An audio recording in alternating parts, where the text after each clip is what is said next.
Okay, yep. And then, yeah, no, we'll let our micro projects team take it away. So you can introduce yourself and then tell us about all the good work you've done. Okay, thanks, Oscar and Paula. I think that presentation about micro projects is absolutely true. We had a lot of fun collaborating and kind of building our own little team and trying out some new ideas. And I learned a ton. Our project is Calgary climate analysis. And yeah, it's only 4 weeks. It's a very broad topic. So we quickly narrowed it down to one subject, just looking at air quality. And so the following presentation will be air quality focused. And this is our team, and I've got like fireworks to show how excited and happy I am with this team. Our project coordinator, our link back to Data for Good, was Tony, and he was excellent. I really appreciate all his involvement and advice and just all the logistics of getting this through quickly in 4 weeks. So we're going to go through, we've built a website, we have a Twitter feed, and then kind of show you behind the scenes in Git what was set up. So we're just going to kind of walk through each person. Jennifer, Gustavo, Justin, Nedhat, Manuel, and Katia, they were all on the team, and this is their big contribution, although we all collaborated with each other too. So I'm just going to switch to our website now, but this is basically our final project, right? Using Git and a Python-based solution. We built a website. These are the pieces. We've also amassed a list of data sources for the next project or for the general public. And then there's our Twitter spot. So I'm going to X out of this one if I can. And we'll just start with our website. Jennifer, are you here? Can you jump in and just talk about the first part of the website?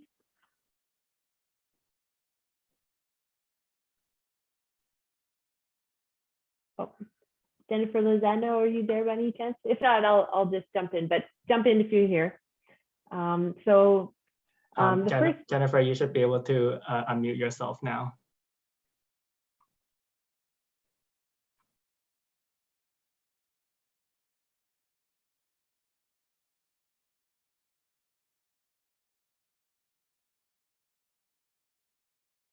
Oh, okay. Well, I'll just go, and Jennifer, if you want to jump in, if you're here, that would be great. So this is our website, and just the beginning part just describes why we did this project. We thought it would be really interesting to know some information about Calgary's climate for the average Calgarian, or for any nonprofit that has an interest in it. I mean, there's big events, big climate events can have a big financial impact and affect quality of life.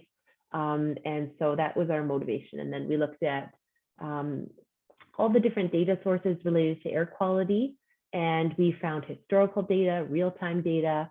And so we just went ahead and started playing with all that data, and we found solutions using Python code, as well as using Power BI and other tools. So that's the intro. To Gustavo, you want to jump in? Yes, thank you, Joanne, or Joan, sorry. Okay, so I worked on the real-time data map that you can currently see on the screen. And I just want to explain a little bit about the motivation behind the map, and then how do we get the data from the API and convert it onto the final product, which is what is seen on the screen. So as far as like personal inspirations and group inspirations, I believe that our group just wanted to know how Calgary ranked overall in terms of air quality when compared to other cities. And then furthermore, like personally, I wanted to know how much does it differ between neighborhoods, because I want to know if there's factors that apply, that it's like, why would the South be worse air quality, or why would the North be air quality? Just kind of questions and looking for answers. And then we came across this IQ Air website, which has real-time data that updates every 30 minutes for 9 to 12 stations around the city of Calgary. And using the Air Visual API, we can actually retrieve that onto our local machines and play with it in Python, which is what I did.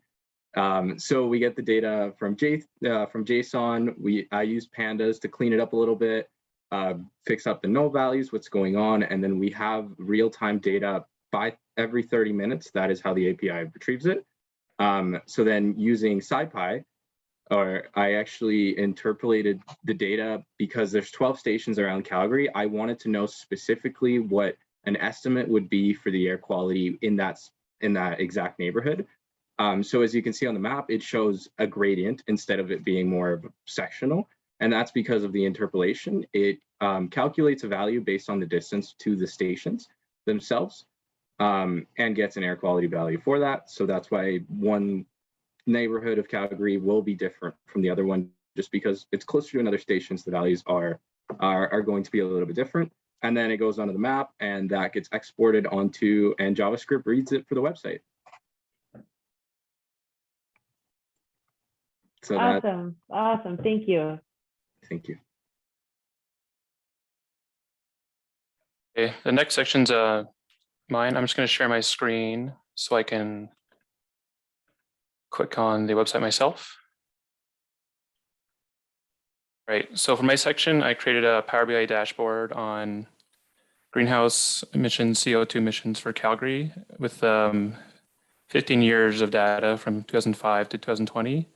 And I made an interactive dashboard here, which I have the emissions by year. I have a pie chart of the different sectors, stationary, transportation, waste.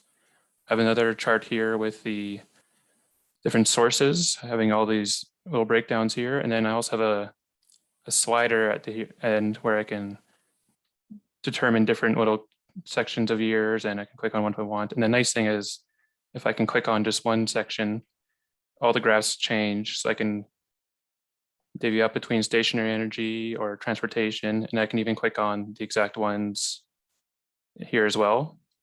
As you can see, not all of it's full data. Like most of it is from 2005, 2020, but some of them start around 2008 or 9.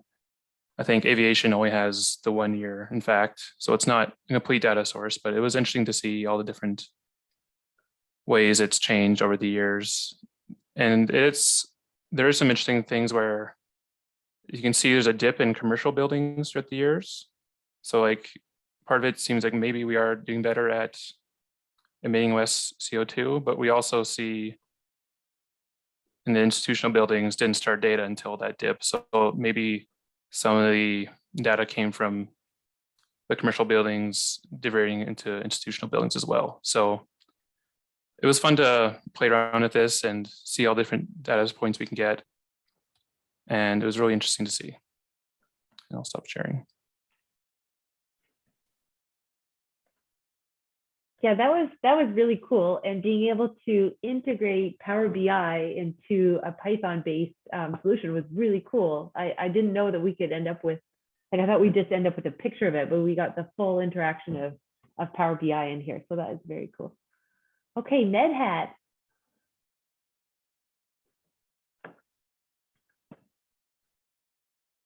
NetHat, do you want to talk about the historical data that you looked at?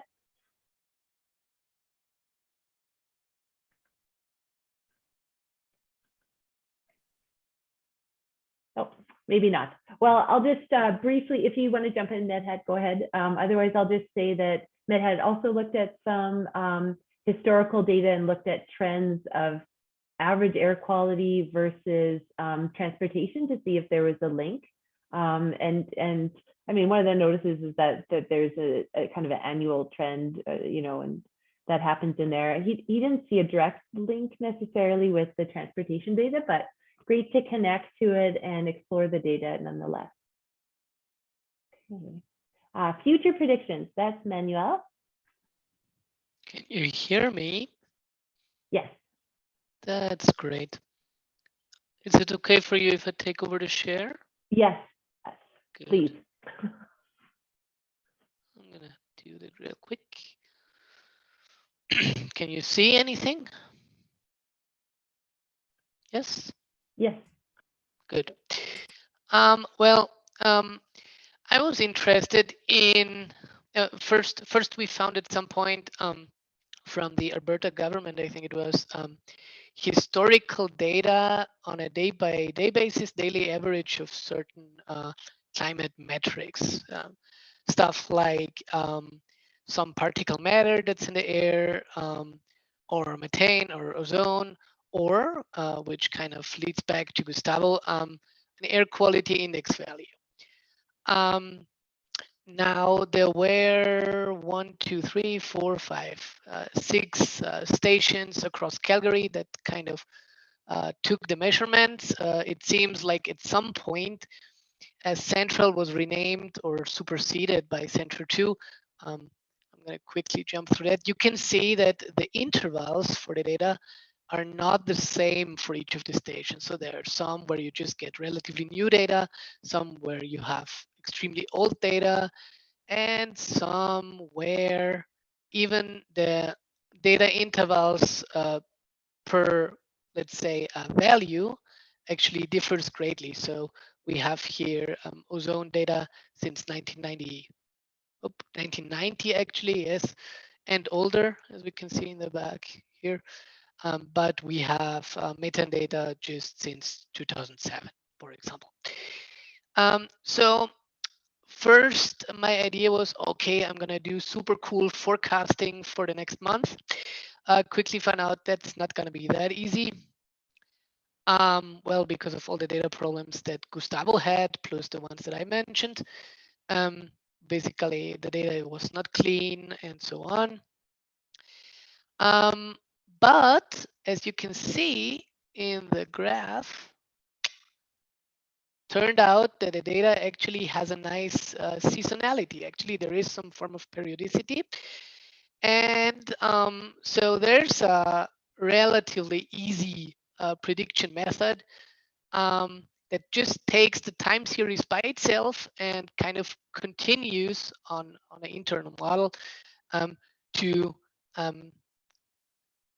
predict values for the future based on the actual season that we are in. Season could be a month, a specific day of the year, or an actual season in the sense of summer, winter, whatever. And a certain trend. So you could assume that, well, in 10 years, in general, it will be warmer than now, so the trend for temperature would go up. I use the same frameworks as Gustavo, Skykit Python stuff in the end, and Plotly for plotting that. The interesting part was how to actually train even that simple statistical model, because normally you would split up in training and test sets, which kind of, you can easily do that with normal data, let's say, but with time series, you have to be careful because you kind of have to make sure that you're trying to predict the year 2007 based on data from, well, 2004, 5, 6, and not try to predict 1996 based on data from 2007. So you kind of have to make sure that you walk forward. Therefore, implementation of something that's called walk forward validation was necessary. What we are doing is we learn from 1 year of data and predict the next and validate our predictions for 3 months. We can see that that works extremely well for air quality index. We can see it does not work so well for the particle matter. The dashed lines are actually the predictions that we would do. Why? Really no idea. That would be stuff for a further project. A guess would be that either we didn't get the seasonality right, or if you look at the graphs, that there is just too much influence from events that happen and that so far we did not consider in our data as to how we end up with the values for particle matter.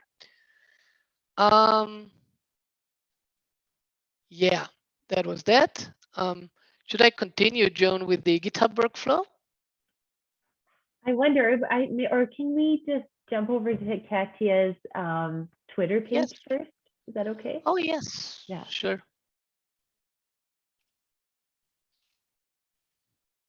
Katya, do you want to jump in and say a couple words about the Twitter workflow? Yeah, so initially I just wanted to thank the group because I was the last one to join, but I was so welcome. And it was a challenge at first for me because I didn't have any experience with the API of Twitter and Python. but just a highlight. First, we created this account, and then we had to create an account to work as a developer as well. And then in this step, it's very quickly they grant you access, but then for the functionalities that we needed, we had to request elevated access. So at this point, the initial part that Jennifer worked at first, defining what we were trying to do with this project was really important. And then after we granted this access, we used a library from Python called Tweep. And using Tweep, we were able to generate, use the image generated by the real time data.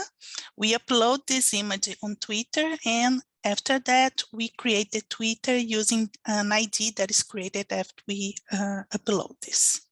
Yeah. Thank you. That's great. Yeah, it's really cool. It does twice an hour. It'll pop up this map, and just I was tracking it, and it seemed like in the morning the values are a little higher or lower. In the afternoon, the air quality dips a bit, sort of around commute time. I thought that was kind of interesting. Although of course more work could be done on that. But yeah, this is a great final product. Just looking at time, do we have time to go through the GitHub workflow backend? It'd probably just take a couple minutes. Yeah, sure. That's okay. Just 2 minutes. Yeah, if Manuel, you want to just show that, and then we'll wrap up our presentation. Yeah, I did. Sorry, it's Paula. I just wanted to mention that I did put 2 links into the chat window to the GitHub area and to your IO page. And that's all I wanted to say. Thanks. Thank you. Great. I'm going to do that really quickly. Well, we set up a GitHub workflow that installs all the tooling that we need. Well, it's simply installing Python, installing a tool to actually manage the libraries that we need, such as Tweepy that my colleague mentioned earlier. And then really just the interesting part is here. We execute Gustavo's script. Then we execute my script. Both just create files in a specific directory. These files are included by our HTML website, which is set up here. It's also based on an open source tool that transforms Markdown to an HTML website. And then we push this to GitHub Pages. GitHub Pages is a nice service of GitHub that allows you to host completely static websites for free. It's really cool. And actually, that was it. In the code, which is kind of really boring,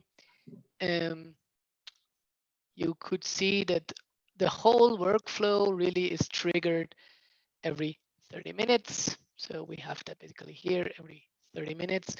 We trigger all the script executions plus the execution of the Twitter bot script. How does the Twitter bot script actually authenticate with Twitter? We use 2 different APIs, which is why in total we need 4 secrets, two usernames basically, or equivalents of that, and 2 passwords. The reason why they are 2 different APIs is because the API that actually allows you to post tweets does not allow you to upload image files.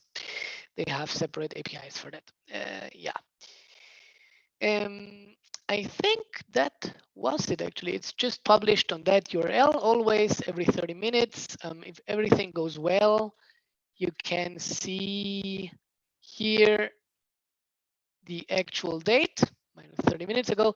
If something would get stuck, you would just see old data. So it would not be offline, just you would notice that the data doesn't get overridden by new data. Yeah, that would be everything regarding the workflow.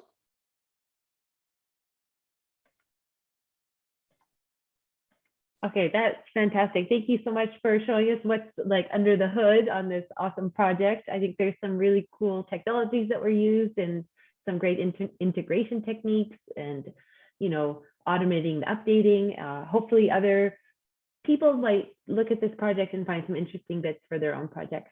I'll just go to our wrap up on some reflections and potential next steps. So this was had kind of just started as an idea. Maybe it would have been good to connect with a nonprofit for some project, you know, requirements or ideas ahead of time. We're trying to pitch it to a couple nonprofits kind of after it's done, but sometimes it's good to know who to talk to first. Although it's fine. It's also just for the average Calgarian, and that's okay too. There's some more app development that can be done for the real-time elements, for more information for Calgarians.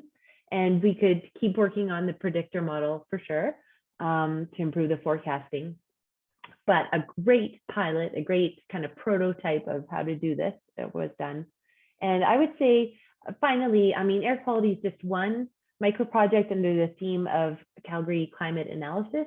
We could look at many other elements, and I could see other micro projects if people are interested that could spin off of this, like looking at forest fires specifically, or any of the other big events that impact Calgary, their health, their economic situation, like floods or extreme wind or drought. So it was a great project. Thank you everyone for the team, and I really enjoyed it. And that's it for our presentation. Thank you. Thank you to everyone who presented and everyone who contributed to this great work. Yeah, you guys went above and beyond with the Twitter and website and everything. Yeah, so great work, and thanks for that. We'll save any questions for the end, but yeah, now I will pass it over to Pablo, who will be talking to us about the recommender systems for charities. So take it away, Pablo. Thank you very much. I'll start sharing my screen. Hopefully I hit the right, desktop. Okay, there. Yep, I can see it. Okay, good. Thank you very much. Okay. Okay, thank you for coming to Data for Good today and for my presentation, which is on the, let me go back here. Oops. Which is the subject is building improving the relevance in a recommendation system built to suggest charities. This was work that was done as part of our Masters of Software Engineering back in 2020, under the sponsorship of Benevity, who was the initiated the project. Camilo from Benevity unfortunately had to leave. He had something that came up. My co-author Sourabh also is now working for AWS. He's in Seattle this week, and he actually had a meeting. He was told a couple of nights ago he had a meeting with his teammates from Australia. So he's on a meeting right now. So he's at work. So he apologizes for not being able to be here tonight. And also MyTax contributed to this project with their grant. So let's just jump into this subject. We'll start with an introduction. Recommendations happen every day. As an instance, as an example, we're asked, or we may be asked, to produce recommendations for birthday gifts for a person who, given the person description or knowledge of that person that we might actually know, we're asked to produce a list of gift ideas for that person. And we used the preferences or choices of other people that we know that have similar taste or preferences as the person whose birthday we are going to celebrate. This is the basis for a user-based collaborative filter. And the idea here is that we know similar users to the target user that we're going to give recommendations to. Also, we could have an example where, or a case where we're asked to produce a list of recommendations for a birthday, for a person, given the description of knowledge of what that person prefers or uses, so the things or the habits that that person has. And our idea is then, or what we have to do is to produce a list of recommendations, gift ideas, that are like the things that we have seen other people that prefer, who have chosen the same items as the birthday person. So if we know people that have chosen things that that person has chosen in the past, we like to see what other things those people choose, and maybe we can recommend those to the person that we want to make recommendations for. This is the basis for an item-based collaborative filter algorithm. I've used the word algorithms, and certainly recommendations can be automated to be computed with algorithms, instructions, basically, because we usually just do it in our heads. The input to these algorithms can be either one of a list of triplets of user, item, and ratings. The rating is a value, just like with Netflix, or they used to have at a time. Ratings, by the way, are not being used so much anymore in recommender systems. They fell out of favor. They're not very useful. That's what they found. But this is the usual input to a recommender system, to train it so that it can produce automatic recommendations. Or equivalently, you can also start with a rating matrix. These two sets of data are identical. So the list or the matrix, they're exactly the same information, only different form. And the rating matrix has users and items for the rows and columns, as you can see on the screen. And at the intersection of user and items, you have the rating. And the rating gives us an idea of the affinity or the attraction or the desire or the preference for an item that a user has for that item. So that's the relationship here. Those matrices can be very sparse. So any recommendation algorithm has to implement these tasks. Define similarity to create, or use a similarity metric to create neighborhoods in the case of item-based collaborative filters, neighborhoods for similar items. In the case of user-based collaborative filters, similar users. And that's one of the tasks. The other one is rating predictions. So given an unseen item for the target user, we should be able, or the algorithm should be able to predict the rating for that unseen item. So never seen item, and how much would the target user like it. And with those two elements, finally, the algorithm should be able to create or produce a ranked list of items for the target user. And a ranked list is characterized by having a descendant order from the top predicted rated item and at length k. And that's what gives rise to the name top k recommendations.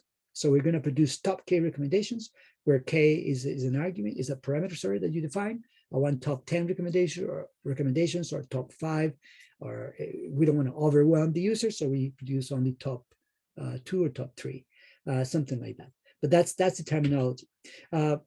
Now, implementing, or if you look at the literature for recommendation algorithms, already 20-plus-year-old literature, recommendation algorithms don't require any machine learning. You can just compute recommendation based on the simple formulas for creating neighborhoods and for predicting the rating, just using algebra. So you don't need any machine learning. But that naive implementation can have a high tax on the memory of the machine that you're using, or if you're using whatever machine you're using, or spreadsheet, whatever you're using, it becomes, even for small data sets, it becomes unmanageable and untractable. And also the algorithm complexity, because you're computing loop over loop of things to calculate this weighted ratings that you're predicting. It's the processing also becomes quite challenging, quite demanding. So machine learning has come up with artifacts or algorithms that can be used to tackle the sparsity and the complexity in producing recommendations given large data sets that are intrinsically sparse. And in real applications, definitely you have to store a lot of pre-computed values, and we had to do that as well for this project. Here's, I'm showing for an item-based collaborative filter where we use the machine learning components. And as you can see here on this plot, on this diagram, given a user, in orange here, we try to find items that user has used, that other users have also used. And we want to see the items that are not at the intersection, so the ones that the user has never seen. And we want to predict how would the target user like or rate those never seen items, and then organize that list using a ranking system, the top rated at the top, and descending and length K, and then we produce our recommendations. Now, the machine learning components are used for creating the neighborhoods using a similarity. And for that, we're going to use embeddings, and it's a dimension reduction technique that via a classifier, we come up with vectors of causes. In this case, our items are charitable causes. And with those, we calculate similarity or distance. There are complementary definitions. And with them, we create the neighborhoods, and then we pre-compute them. Actually, we store them in memory in a database, actually, we ended up using. And then with a regressor that we train using the machine learning models that we selected, we predict the rating for those unseen items by the target user, and that's how we produce the recommendations. Now, for any machine learning project, or you have to set up a project, first of all. You have to build a data pipeline, and you have to model and train your machine learning algorithms. And then you have to finally serve the recommendations, in this case, serve the predictions. So all this we did it in AWS.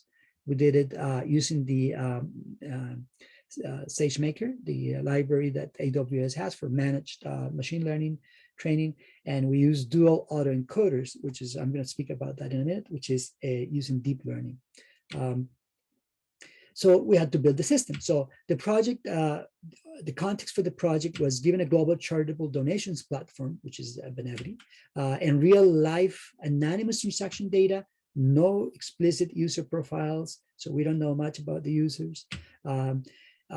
Given causes with categories and subcategories, so there's a taxonomy for how to classify the items, which are the charitable causes. Use a collaborative filter and build a prototype to make recommendations in the cloud. So that was our task. We had 4 months to do it. And we reviewed the previous art in literature in terms of donations, recommendation systems for charitable donations. So we only found one project from the University of Berkeley. It was already old in 2009. And they developed an algorithm and a platform to have users come up with, via an onboarding interview, assess their preferences. So they built very, very well curated user profiles and to be able to predict or to make very, very nice recommendations. We didn't have that luxury. So we found that this previous project or work was not relevant to our, was not comparable, or we couldn't even use their algorithms to produce recommendations because we had no user profiles.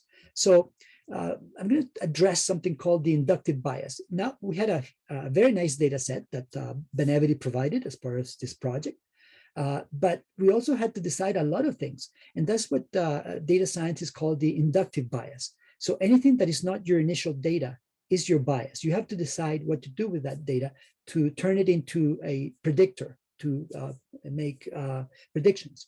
So we had to choose a basic recommendation algorithm, and we had options: content-based, which is very simple. Given this item, recommend to me similar items, or item-based and user-based collaborative filters, which we already talked about. We settled for the item-based collaborative filter, basically because we didn't have user profiles, but also because they in general, collaborative filters, they give some personalization that is very nice to have in recommendations, and also serendipity. They sometimes come up with these useful, surprising recommendations, which is kind of eerie that an algorithm can do that, but it can't. And also because, well, as I mentioned, because we didn't have user profiles. As far as machine learning, we had also a couple options, and this AWS had very well also curated and supported and managed alternatives. We had dual autoencoders, and we had scalable SVD. Scalable SVD is basically matrix decomposition done the right way. And dual autoencoders is a relatively new technique. New is 5 to 8 years. That's already getting old in machine learning, but relatively new. But the implementations are quite new in AWS. I think 2018 was the first implementation of dual autoencoders, so only 4 years old. And we settled for dual autoencoders because it's efficient in its use of memory. At least it promises more memory efficiency there, and also very attractively because it gave us the opportunity to train the classifier and the regressor in parallel. And so that gives us, that benefit of being a little bit more efficient in our memory processing capacity. As far as system metrics, we had also many options. These options are very specialized. Some of them are very hard to compute. We didn't have time to go into this. This is a subject in itself. We chose MAP for simplicity, and I'll explain a little bit more about MAP in a few more slides. So all that was the inductive bias. That's what we chose to do, and may not have been the best choices, but we had to make choices and come up with a prototype.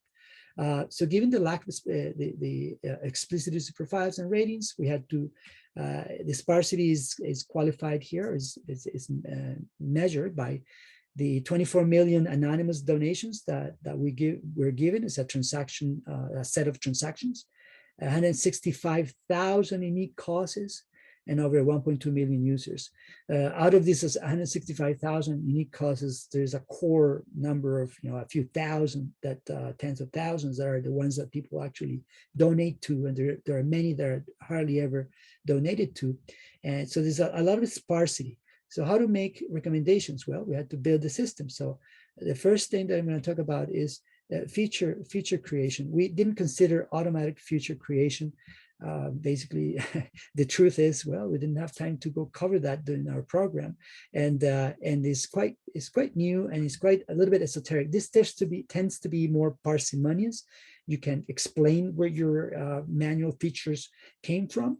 The pipeline looks like this. You have a lot of transactions. We have transaction data, so user, cause, and some value that represents the transaction.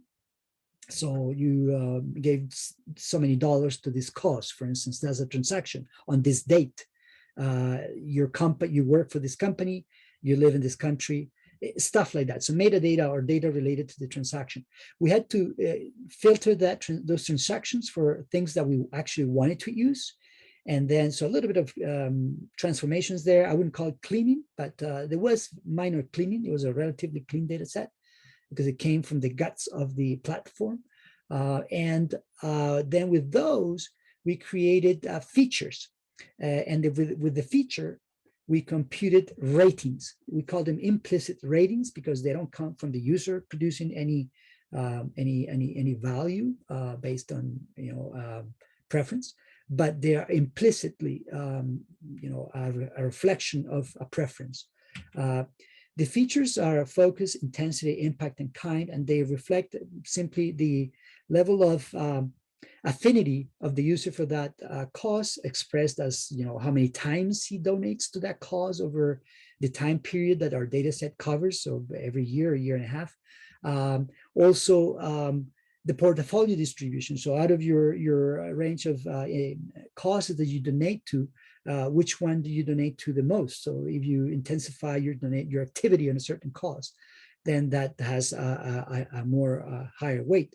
Also money-wise, so how do you distribute the money of your donation portfolio to different causes? That can be measured and used as a way to calculate the rating of a user to an item, to a cost, and also the kind of category of the donation or the cost that you make a donation to, that can also be built into as a feature.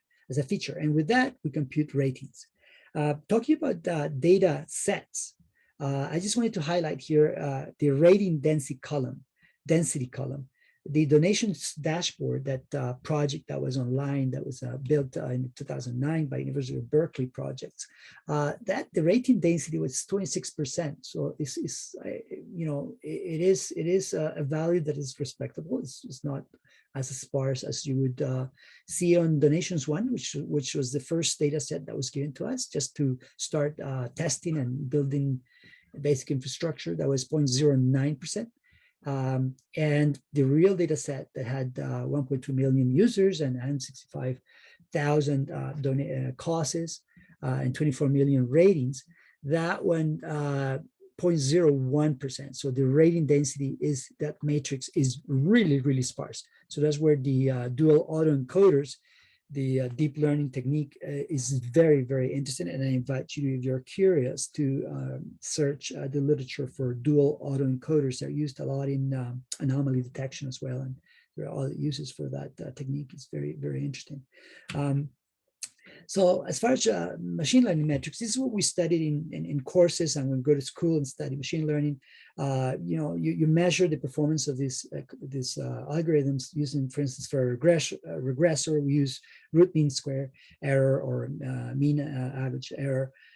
For a classifier, we use precision, recall, and they have their place. They're used when you're training those elements, those components, via cross validation. And then the goal here is to be able to predict on unseen data sets to generalize well, but avoid overfitting. So you're not just memorizing like a parrot and memorizing even the noise, right? Because that's the worst overfitting. And then that would be very, very, very unuseful, very not practical. But for measuring the performance of a recommender system, none of those metrics is useful. So we had to use MAP, as I mentioned before. It's part of our inductive bias. And MAP is called mean average precision, and it measures the relevance of the items in the list, and the list is a ranked list. So it measures the relevance of the items at every level in the list, with the top item should be more, it has more weight if it's more relevant, than the last item. Has less weight in the measurement because it's the last item of the list, so it's not at the top. So therefore, if it's not as relevant, it's not as important. So it's a relevance weighted measurement of the precision of each recommendation in that list, and it's a technique from data mining. It's used in information retrieval systems when you have an archive or a library of documents and you want to retrieve documents by topic. You want to know of the list of documents that are produced that your algorithm fetches, how relevant they are to the topic that you used as criteria for your search. So it's a similar idea. So that's MAP. So that's why we had to use something different from what you use when you just train machine learning components in isolation. So what did we see as results when we built this prototype in the cloud? Well, we're trying to, since we're using MAP as to measure the relevance of the recommendations, our baseline, is something like this. Here, there's two lines because we're comparing the results using two parameters, two levels, or two values for a parameter. The parameter is using subcategories or category. This is for the size of the embedding vector. So the causes, the charitable causes, are described via this dimension reduction technique that I mentioned, the classifier. We produce vectors for the causes, and the vectors can be 256 or 512, so twice the size in length, that describe a cause. If you remember, I mentioned that we had 165,000 causes, and so this is a big deal. And the causes have thousands of categories. So value parameters that we could describe them with. So here we're only using 256 pseudo variables because that's the length of the vector. So using twice the size of embeddings, what do we gain? We didn't gain much. These two lines are basically the same baseline. So increasing the size of the embeddings and trying to capture more information to create those neighborhoods of similar items, causes in this case, didn't have any value, and it increased our computing size. So we settled for 256 embedding size for the data set that we had. This is very much data set related. The next thing that we tried to try to improve the relevance, so improve the MAP, the system-wide MAP, actually, using a sample of 10,000, a random sample of 10,000 users from the system once it was built, was using categories instead of subcategories. And of course, not of course, I found this. You might say that it was obvious, but it wasn't really.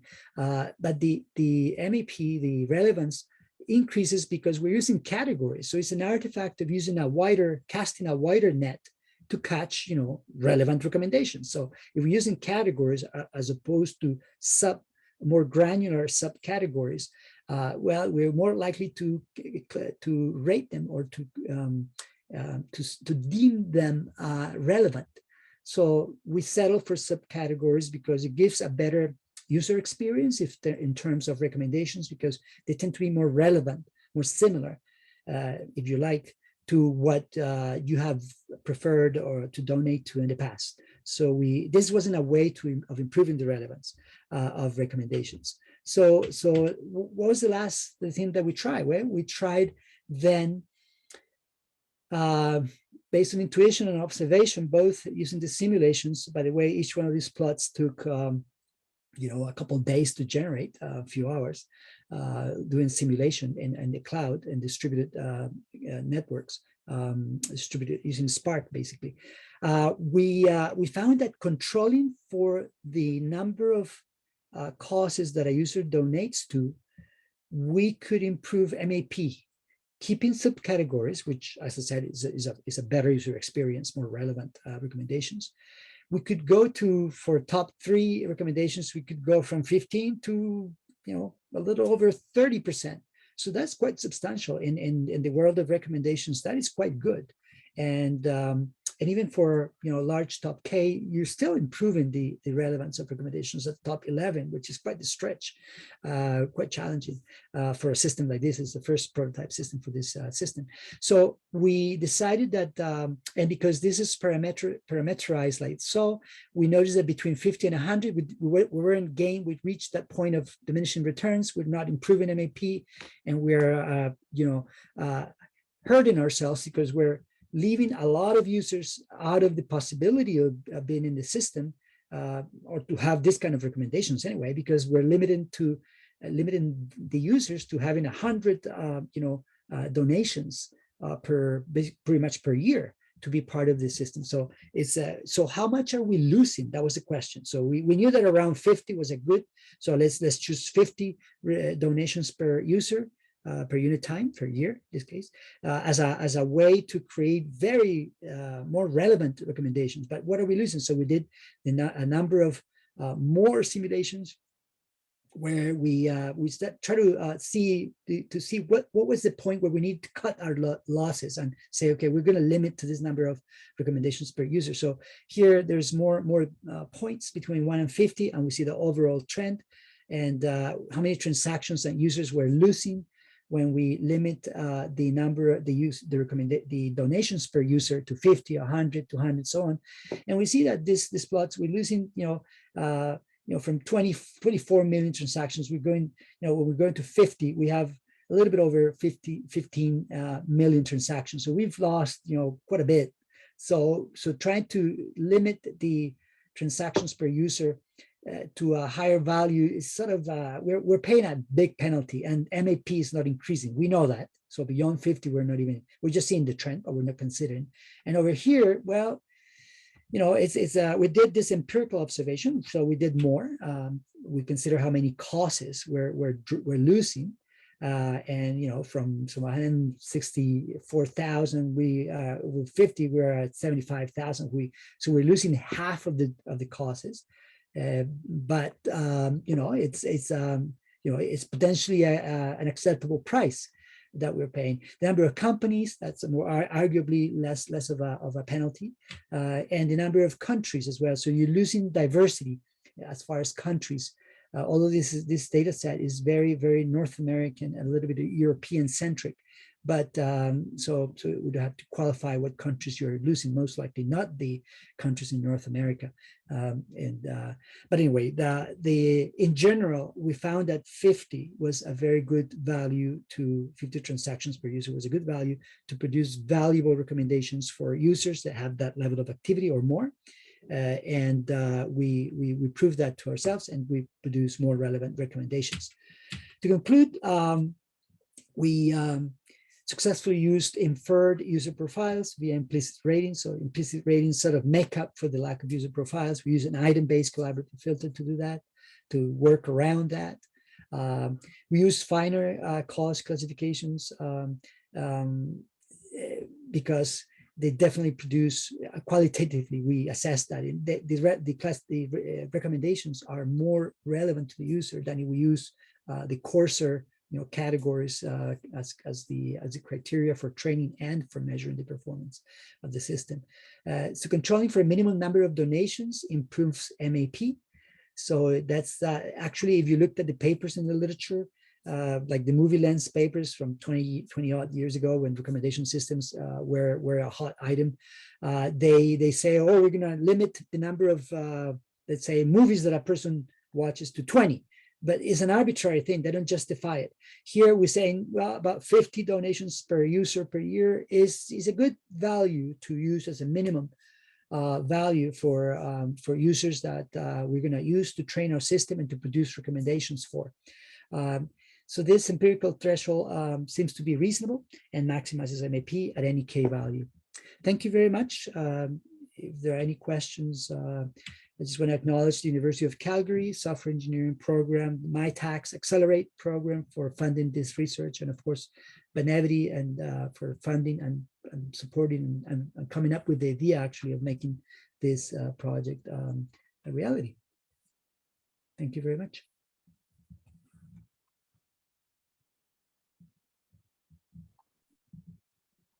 Thank you, Pablo.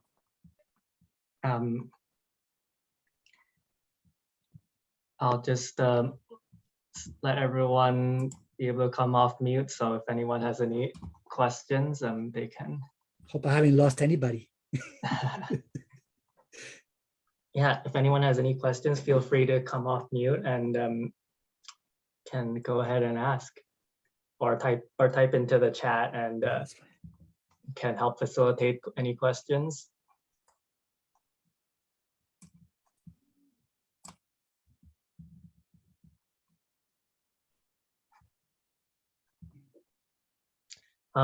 So Pablo, I don't know if I missed this, but is the work that you've done, is it being used by Benevity right now, or is there plans to? That would be a question more like for Camilo Rostiger from Benevity. I don't know. I haven't asked if there's any. Last time I checked, about a year ago, they were still in a multi-year plan to to improve other areas like the data pipelines. The platform is a very is an intensely used platform worldwide. So they have a lot of priorities. I don't think they, as far as I'm aware, but we should ask Camilo, they are not working on recommendations as of yet. And so this was a prototype because they wanted to assess the technology and the level of work that was required, and also the cost. So how much it costs to build the systems and to train them, and not to run them, because we never got to a production level system, but as a prototype, they got a very good numbers from this exercise. And so, but I don't know, honestly. It's a good question. Thank you for asking. I wonder, I don't think so. They have a system ongoing. Camilo would have told me, but I'll ask him and then I'll send you an email later. Yeah, maybe something you can explore in the future. Definitely. Oh no, definitely. That's. I hope I didn't confuse much people when I talked about the inductive bias and the machine learning components. That recommendations are intuitively very simple because we do it naturally in our daily life. But when it comes to computing them, they can be a little bit confusing. So, but it's not really. It's just that when you first tackle them, they can be daunting. But they're not very difficult. It's more the domain knowledge. Like there's a lot of things that I didn't mention here about making recommendations, suitable recommendations. Like locality is very important. Like you can't recommend a cause from Australia to somebody who lives in the United States or in Canada, right? That doesn't, or somebody or opposing or adversarial recommendations. So the most important thing that we found is locality and adversarial recommendations. Sometimes people can be maybe sensitive to have been recommended something that opposes their beliefs or their opinions. But locality, again, is very important. So locality aware recommendations is a big area of work, and there's good papers as well, good knowledge. So yeah, there are many challenges when it comes to donations in particular. There are specific challenges that we didn't have time to study. We just identified them, but we never had time to do anything about them.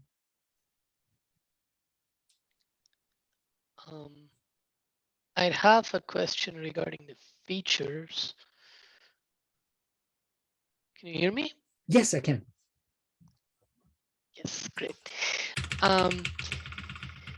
You mentioned that for dimensionality reduction reasons, you kind of create these vectors. Mm-hmm. Yes. Oh, yeah. Oh, here they are. Yeah, I kind of seem to have missed exactly that feature election process, or that what kind of features you used. How did you observe a cause? What was a cause modeled like before you actually transformed it in that non-explainable vector? I mean, okay. Yes. No. Thank you for your questions. There's actually two questions there. The dimensionality reduction was a problem that arises, a challenge that arises because your matrix, if you look at it as a matrix of your rating matrix, is very, very sparse. So user item preference as a rating is super sparse. So 0.01%, right, of the matrix is actually has values. The rest is zeros. So it's crazy.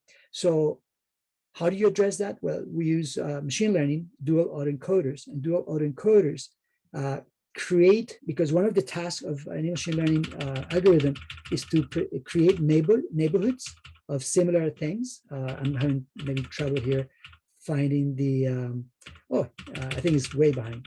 Yeah, here, these neighborhoods, right? So because we need to create these neighborhoods, the classifier that we train with dual autoencoders is the one that creates those embeddings, those vectors. So we don't have to do it. We only say create them at 256, length 256. There's other ways of explaining this using matrix single value matrix decomposition. Actually that's a better way to explain it than use dual autoencoders, because the algebra and the algorithm is more obscure. But in simple terms, maybe I have a slide that I can pull here. No, it's not this one. I don't have it off the top of my head to explain. Maybe I have it here. I don't have it here. So anyway, so long story short, those vectors are a product of using a classifier trained on the data, on the input data, and they represent the causes and are used to compute similar causes at length 256. And we don't know what any of those 256 numbers mean. That's very hard to explain because it's just a product of the algebraic, if you consider it that way, of the algebraic single value decomposition algorithm. or using dual autoencoders to the embeddings that are created, learned. So that's one thing. The other one is the features. Features we used to translate or to transform transactions, because the data set is transactions, not rating, into the input data to the machine learning algorithms, which is a rating matrix or a list of user item rating. So that's where we used the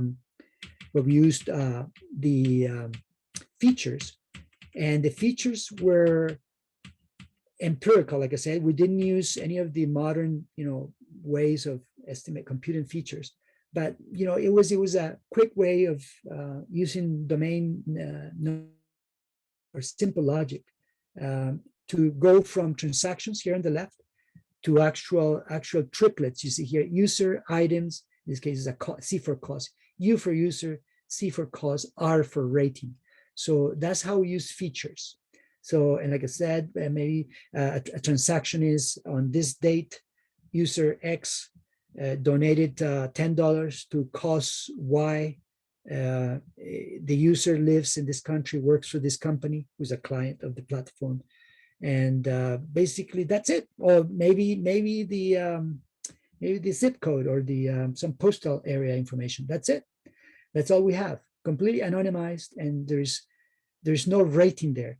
So if you look at the pattern and you see all the transactions that a user makes throughout a year, then you can compute features for that user and infer how much the user likes that a certain cause that he's donated to. So how often does he donate to that cause? How much money of the money he spends on donations goes to that cause? All those things, all that behavior can be used to compute features that we gave these names. I don't give here the formulas that we use. We have to use formulas and then parallelize code to translate this into a pipeline that would produce actual ratings, right? So that's the use of features here. And you could make this a more sophisticated algorithm if you use automatic feature creation, but we never got there. Pablo, I think Jaco had a question and sort of relates to this. Is there a minimum number of transactions that you needed per person? Like, what about a new donor? Like, and if they had less than 50 transactions, is that a problem? Amazing. Yes. Well, I wouldn't call it a problem. I would just call it. I would call it. I'd call it. Sorry, we can't make recommendations for you. You're new to the system, therefore I don't know anything about you. The algorithm, the recommender system, doesn't know anything about your system. It's called the cold start problem, and what you do in that case, you produce. In a real production system, you have to address this. Of course, we didn't have to because we were building a prototype just to prove a concept that with this many transactions, using the cloud, using real tools that a data engineer, a machine learning engineer would use. How long would it take and how good would it be?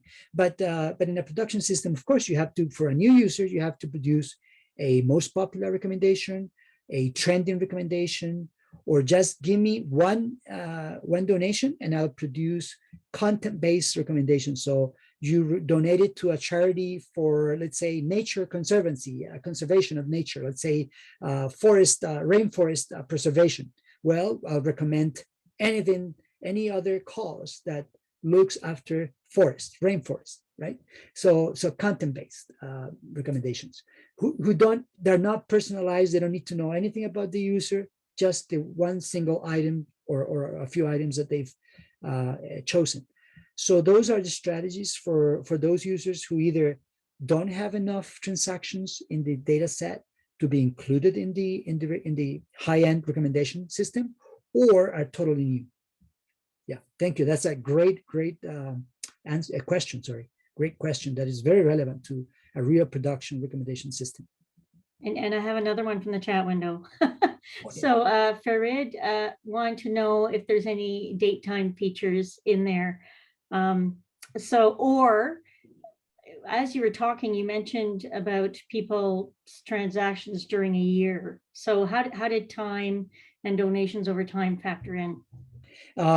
We didn't use the time at all. We checked for seasonality at the beginning. That was one of the checks that I did when I was doing data cleaning and stuff. And there's a very slight seasonality. It's like, I don't recall, there's one at the beginning of the year, and it's definitely one in November when they do, all these campaigns for donations. And Camilo knows all about it. He can explain that at length. He's not here, unfortunately. But so towards the end of the year, there's a big pull in North America and apparently in other parts of the world for doing charitable donations, for campaigns for good. I think in the Western world, Christmas has to do with it, and that really has a spike.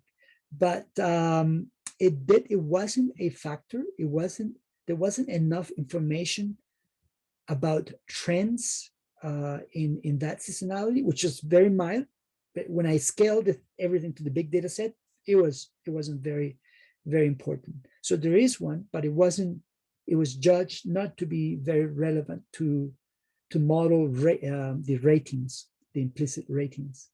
So yes, the answer is yes, but the second part of the answer is no, it wasn't used because we didn't see any importance in defining users who would choose things like what you would choose, because they all contribute the same time of the year. Nah, everybody does it. It's very general across the board. So it doesn't really say anything about users are like you just because they donate to the same cause or to causes during that time of the year. That's what we found.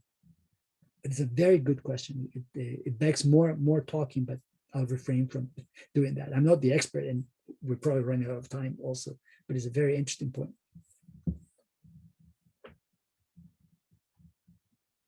Yeah, thank you. Great answers, by the way. You're also getting thanks on the chat window. Oh, no, you're welcome. You're welcome. Thanks for staying this long. I'm surprised you're still here. It's great. I really appreciate that.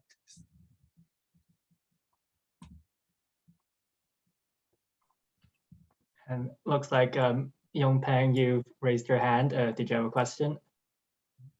Okay, yes. Sorry, that was a wrong press. Oh, press the wrong okay. button. Okay, no, that's all right. No worries.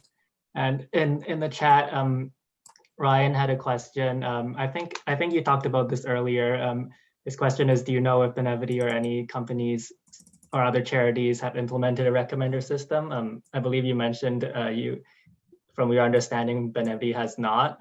Do you know about any other organizations who are doing something similar? No, and again, maybe Camilo knows more about this. Our research, when we did the research, the bibliographical research, there was hardly any mention of this. The University of Berkeley, the donations dashboard was the only one out there that had publications, that had a portal. They took it down actually, but around the time we were doing this, they took it down. So I was probably one of the last users. I logged in and I used it, but they took it down because it is already past its life cycle for sure. And no, there aren't that many. This is a very niche application for recommendation systems. There are recommendation systems for just about anything, anything under the sun. There's a recommendation system for it. I know there's an app for it, right? There's also a recommendation system for it, or at least apparently a paper that's been written about it. So for recommending, vacation destinations, best routes, traffic routes, best even for conferences, how to choose the best talks to go to. There's people who've written recommendation systems for just about anything. But not for donations to charities. There aren't that many platforms. There's a handful of them, and we're not aware as of 2020 of any other that has made any publication about it anyway. Yeah, well, you can be the first. And we actually, there's a paper already. We published it with the IEEE. Yeah, right. And yeah, it's out there, and it's the first. Yeah, it's the second potentially because yeah. Okay. Another question came in from Farad. I see.